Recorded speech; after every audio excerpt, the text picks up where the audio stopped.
Hello, I'm Jim Cornwall, and this is the WalkingPost.com podcast.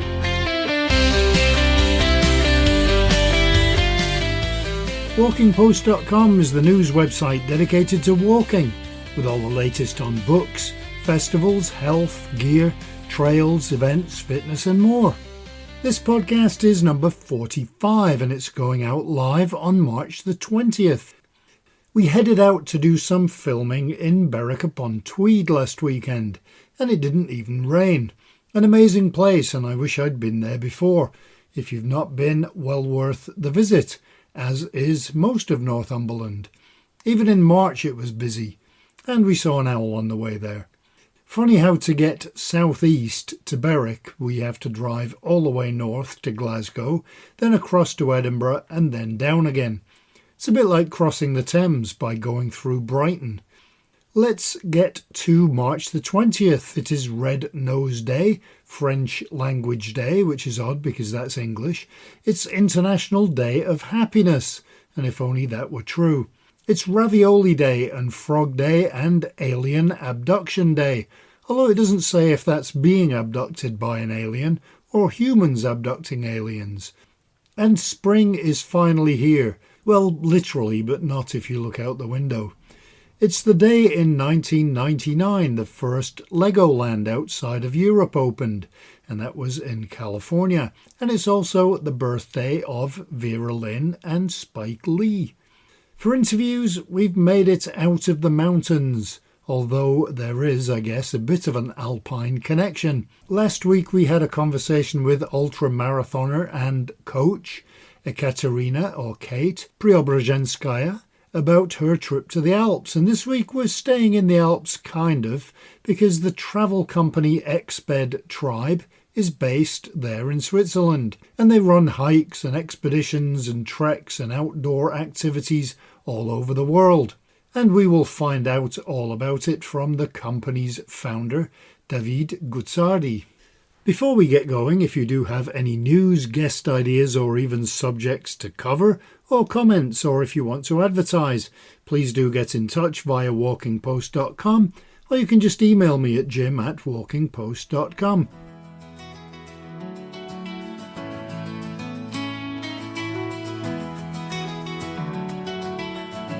Okay, let's go through some of the headlines of the news articles you may have missed that we had on walkingpost.com this past week. And it was a bumper week for news. I even have some left over for next week. Businesses are seeing a boost as the coast-to-coast path becomes a national trail. Nautiv 8 has launched the Armadillo Field Light hiking footwear, and REI Co-op introduced its Spring 2026 gear and apparel. Wales has opened a section of a new 80-kilometre forest trail. The American Heart Association is urging people to walk more, and the East Coast Greenway Alliance on the US East Coast wants to double walking by 2030. A new group has been set up to help safeguard the future of Warrington Walking Day. iSpring unveiled its outdoor portable filter straw, and the Appalachian Trail, depending on how you say it and where you're from, it could be the Appalachian Trail, saw almost 17 million visits in 2025. 5 new walking trails have opened in Singapore. Booking is now open for a Lincolnshire Walking Festival, and $1.4 million in Recreational Trails Programme grants is available in Virginia. And you can read all of these and more at walkingpost.com. So that means it's time for this week's conversation. Exped Tribe is based in Switzerland, although I wonder if the company's founder, Davide Guzzardi, is ever actually there. He's generally to be found leading a trek or adventure vacation somewhere, so I guess we were lucky to catch up with him and find out about some of the amazing and unusual places the company takes outdoor enthusiasts to. Hi David, great to finally catch up with you, and thanks for taking the time out of that busy schedule for a chat. Maybe you could first tell us a bit about the company. Yes, absolutely. So we are a fairly young company based in central Switzerland. 1 hour approximately from Lucerne. And we organize and operate mountain guided tours and expedition tours, actually on every altitude, latitude. And yeah, we have been pioneering some quite interesting trips in the past few years, and attract the adventurous type of person that already maybe has taken the first steps in the nature, hiking, trekking, climbing, but wants to venture out a bit more and explore and see more remote places. And for this needs maybe the support of expert guides. And so this is what we provide. Could you tell me some of some of the places that you go to? Yeah, I mean, we've been in the last few years, we've been from the Russian Kamchatka to Greenland to Norway to Iceland, South America, Peru, Bolivia. I mean, we've tick marked a lot of nice places, landscape speakingly, very nice places, and new destinations pop up every year depending on demand, interest, or new destinations that we discover. How do you decide on those? It's actually a bit instinctive. I mean, it comes a bit with hearing from the community where interest goes, where new mountain ranges, let's say, are discovered or are connected with logistical availability. From there, we start with our research and maybe do our first pioneering trip with a small group. So we go, let's say, with few customers and say, hey, this trip is a really pioneer trip. We don't know how it will turn out. And then from there, we start to offer it, and other customers join. And so we annex new routes. All right. Are there some, like you mentioned, Kamchatka and some of the other places that are quite remote and not really considered to be tourism places? Do you find any challenges, or is that your first trip, is to work out those problems? The type of trips that we offer comes with a lot of complexity and as well flexibility that requested, demanded, changes of plans. So yeah, it's part of the trip. We always have to communicate it when we have requests or someone that wants to join. Be aware we have a plan A, B, C, but still we are visiting places that require flexibility. And so we're constantly modifying our plans on the go or shortly before so that the trip runs smoothly, but it requires some flexibility, yes. Could you tell me about some of those trips, some of the highlights of what you do? Is it all mountaineering, or is there trekking and... There is a lot of trekking as well involved, mostly wild camping and trekking. So either hut to hut or multi-day hikes where you need to pitch your tent and sleep outdoors and carry most of your food. It's difficult to name highlights because every country has its own landmarks and things that are very cool and unique. So I wouldn't be able to say, I don't know, this country was the most beautiful. But of course, there are some memories from pitching tents in Greenland with a view on the ice cap, or as said, pitching a tent in bear country and being a bit worried, but still we had some safety plans in place. And so these small things stick to the memory and make it then a unique trip. Do you try and pick places that are, I don't want to say unusual, but different to the usual kind of Himalayas or the Alps or the Camino? Yeah, I mean, we proactively try to offer and promote new destinations. Of course, we have as well the Himalayas, Nepal, India, or the Alps, which are fairly requested because they live up to their name. But we try to promote new destinations because what we see is that the adventure component is way more present in these trips. Because, as said, this flexibility, this unknown leads to the point where people really bond together during the trip. And it turns really customers to friends after some days together. And this makes it a very special environment to be traveling together. All right. Do you get people that come year after year and do a different trip every year? Luckily, yes. Maybe if it's not right the year after, it's maybe 2 or 3 years after. But for me, it's a nice indicator, as said, that we really build up relationships as friends more than just customers, and that the trips, after all, are in a certain way enjoyable, even though they are strenuous on a physical viewpoint. Right. And do you have a limit of the number of people that can go on any trip? It depends a little on the trip format, if it's trekking, if it's ski touring, climbing, but we try to keep the groups fairly small. I would say maximum to 6, 8 participants, but most groups usually are in the range between 4 and 6 participants, so that it is more easy to adapt as well the plan and be flexible. And how do you accommodate the fact that you might get somebody that is less fit or not as experienced? How do you accommodate the fact that some people walk at 7 kilometers an hour and other people walk at 3 kilometers an hour? That's a fair question. We usually in advance conduct some calls with the group, or really ask in depth what the experience is, how they feel with hiking, let's say with a 20-kilo backpack. And from there, we already get some signals, how fit the person is, or even what the person is looking for in such a trip. And then we try to match these groups that are more or less uniform, so that the level is more or less the same within the group. But of course, it often happens that people either overestimate or underestimate their skills. It's quite human.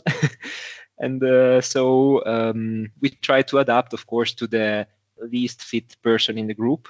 So far, it works fairly well. Of course, it comes with sometimes changing the routes, or having an alternative peak that we can hike or climb, or shortening a trip or lengthening it. It really depends. But we try to be flexible by having a lot of plan Bs and Cs and Ds, so that it's not a surprise if we need to change something. Right. And what about accommodation? Do you camp, or do you go into huts or hotels, or what's the plan there? As well, there it depends a bit on the country, on the availability of accommodations. We try to promote camping during our trips. We really like the idea of pitching a tent and really being off and fully self-reliable during our trips. But of course, in some countries, it's not very comfortable or even doable if you're close by civilization. It depends a little on the destination, but wherever possible, we try to go with the tent. How do you approach the contribution to the local economy, I guess, and working with locals? That's actually another fair question, and it's not the first time that we've been asked about it. Because, of course, by going by tent and not maybe always using local guest houses or hotels, you're not fully supporting the local economy. We usually have local partners on site. So whether it being a partner guide or an accommodation here and there, so maybe we go on an accommodation every 3-4 days, and then in between we are in a tent, or have some other logistical services. So we try to mix it and match it a little, so that we are a bit reliant as well on local economies and on local support. And it's actually quite important because, as you say, this allows as well to gain an insight into the local culture, and not being just a closed group that just interacts within themselves but is sheltered from the place they're at. The most important thing during these trips is as well to get an eye into the local culture, right? So that you feel where you are. All right. Yeah. Do you use local guides and do things like get involved in going for meals that kind of highlight or showcase the cuisine of that particular place? Or, how do you kind of get that culture feel? Absolutely. I mean, we tried to do this as much as possible. As well, there's always then a but and if in this equation, because it's really dependent of the trip. But in the trips where it is possible, we try to as well include a guest house accommodation or a local meal, or there are other forms like a cultural introduction with the local guide. because yeah, of course, the knowledge of the locals is way more than the one of us just coming as externals and visiting a place and having maybe the hiking knowledge, but not the cultural knowledge of the place. And how do you deal with things like politics? I know that there's people that take trips to places like Afghanistan, and there are problems there with, whether women are allowed into society enough. How do you deal with those political concerns that sometimes exist? Yeah, that's a fair point. I mean, the complexity rises quite a lot, right? If we take this into consideration as well. So I would say, luckily, up to now, we often had countries or let's say locations within countries that maybe were not super affected by issues of this type.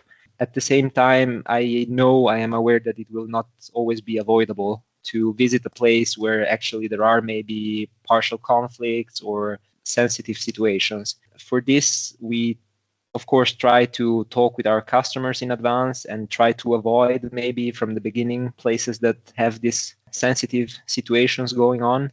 But as we see, I mean, politics develop every day. It's a good question. I just know that we have to be extremely flexible, and as well, we have a task of instructing our customers to where we're going and how to respect the local situation, and as well not to turn this into a trip in dangerous areas, for example. Have there been any problems? Luckily, so far not. Some years ago, we had some issues on border regions. For example, when traversing from Kyrgyzstan to Tajikistan on the Silk Road on the Pamir Highway, we had some difficulties with authorities because they didn't know what we were doing. I mean, not very touristic areas. Of course, as a group of tourists, you raise a double exclamation mark because authorities do not understand what these tourists are doing here. And if it is tourists, but it was minor things. I mean, we were able to discuss and to show that we were actually a guided group exploring the area and just truly interested in the landscapes and the culture and nothing else. Do you take in the information that people give you? I mean, if somebody were to say, oh, we'd really love to do a hiking tour in Armenia and you've never done one there, would you look into that? Yes, that's actually part of the job that I find most exciting. This absorbing informations and developments, because people and trends and interests changes over time, and so there are changes in interest in the location. For example, now we see a lot of demand for Kyrgyzstan, Central Asia, from let's say the Austrian, Italian, and German countries, and so for me it's incredibly interesting to receive this feedback and start to looking at possible routes or tracks or ski touring trips. And for Armenia, it actually was the same. We really had a request from a young person who said, hey, I would like to trek there. And we were able to accommodate, and we went on a pioneer trip with this single customers. That was 4-ish years ago. And we were able to see some nice landscapes together, which otherwise we would not have had on the radar. Do you take feedback after trips so that you can fine-tune them and make them better? Absolutely. I mean, it's as well part of the job to understand where things have not gotten the right way, because of course it can happen, or where a hike was too strenuous, or where maybe could have been a bit more challenging. So we take it into account. At the same time, of course, every person has different needs, fitness level, interests. So it is not that this feedback we can reproduce one-to-one in the next group, because maybe they are more interested in short hikes and long camping days and looking at the culture. And so we really have to fine-tune it. And I think this is our strength, that we are not a big, huge corporation that sells mass tours. Of course, we have some, let's say, standardized program, but then we adapt it either before or on the go. And do you do like specialized things such as bird watching tour or a photography tour or? Not on this in this direction. We had in the past some pilot trips for photographers, let's say, to Iceland and to Patagonia. Sadly, we noticed that our fan base, our customers are mostly really interested in mountain sports. So, I mean, good to find out that we have the right community. At the same time, of course, a pity because we have a lot of different formats that could be interesting, right, for exploring countries, such as you say, wildlife, photography, and so on. For the moment, we sadly cannot accommodate this because we see it's a bit a different target group, but who knows where the trip goes. Yeah, exactly. Is it a year-round business? I mean, do you go places 12 months of the year? It's a year-round business. We have some seasonality, of course. I mean, there are months where we mostly have tours in Switzerland or in Europe. These are mostly the summer months, but it is slowly evolving in a way where every month there is a trip to a different country. Yes. Is the practicality people pay for their own flights and your excursions start when they get to the destination? You say it right. Yes, we only start our trips from the arrival point at the airport. We know that is fairly standard for bigger companies to organize the flights and purchase them. But for a small company like ours, it would add another layer of complexity and a lot of headaches. So of course, we give recommendations on possible flights and connections, but we are not booking the flights ourselves for the guests. And how do you accommodate the fact that you might have somebody arriving from the UK and somebody from Germany and somebody from Canada all arriving on different flights? How do you coordinate that? We often start our trips with an overnight in the city or in the area where the people arrive, because of course flights take long, they are tiring, so we never usually arrive and set off right away.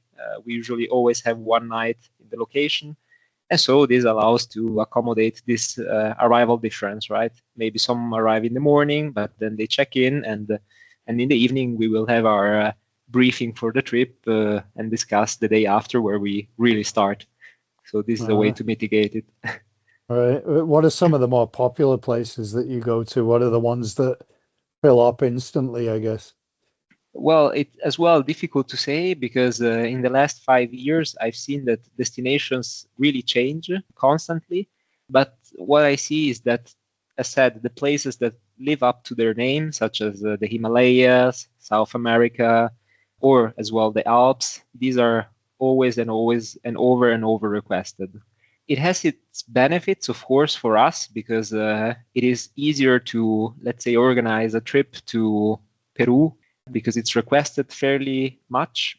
At the same time, it's a bit of a pity because we try to promote new destinations and new formats and ever-changing locations or trip types, but at the same time, it is more difficult to convince someone to visit a place that they've never heard of than to say we're going to Mont Blanc, and they instantly know it's a nice mountain. Is there anything else that you wanted to mention about the company that we haven't talked about? Yeah, we have this very small practice. After a trip, we like to gift some trees. I mean, we're not planting the trees ourselves, but we know that the program where we buy them really plants this tree, and the customers get a tree certificate and even could visit the place where the tree is planted. And this is a very tiny thing, but up to now we've planted a fair amount of trees, and that's something that at least makes us happy to be aware that there are some trees out there that are doing the effort to make our air a bit cleaner. It's in different countries, yes, but mostly it's located in Asia, in the Himalayas regions, and in Africa. So there's where big plantations, and we buy their trees for our participants and then send them the certificate afterwards.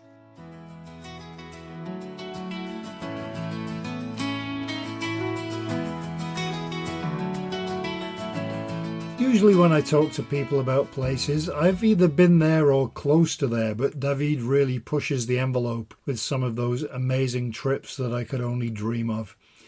So that will do it for this week, and if you do have news or suggestions for podcast guests, please do get in touch through jim@walkingpost.com.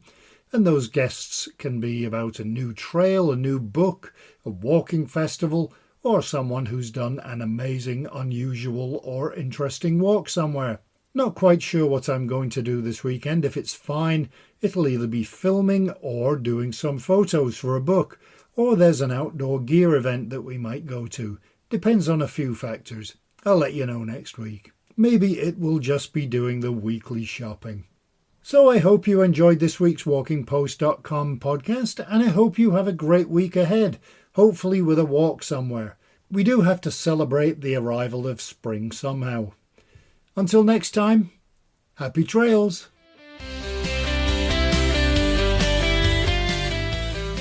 Walking Post from WalkingPost.com is an Air Coastal Media Limited production.